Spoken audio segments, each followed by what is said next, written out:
Welcome to the Tech Egg. Don't get scrambled. Enjoy the video.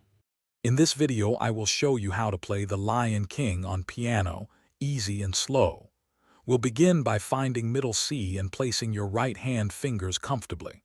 Remember to keep your wrist relaxed and fingers curved, like you're holding a small ball. This foundational posture is crucial for developing good technique and making your playing sound smooth and effortless. We'll take it one step at a time. Let's dive into a simple melody, perhaps from Can You Feel the Love Tonight? We'll start with just 3 notes, C, D, and E.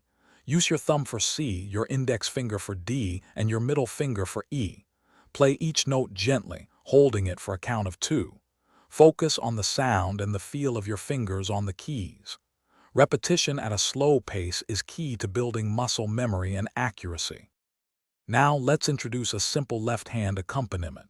For our C, D, E melody, try playing a C major chord with your left hand.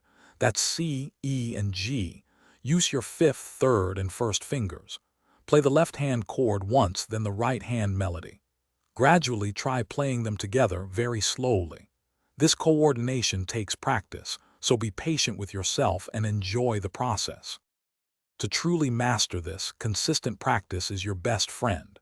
Aim for 15 to 20 minutes each day, focusing on accuracy over speed. Listen closely to the notes you play.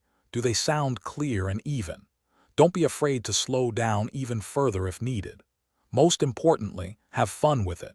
Learning piano should be an enjoyable journey, bringing the magic of The Lion King to your fingertips.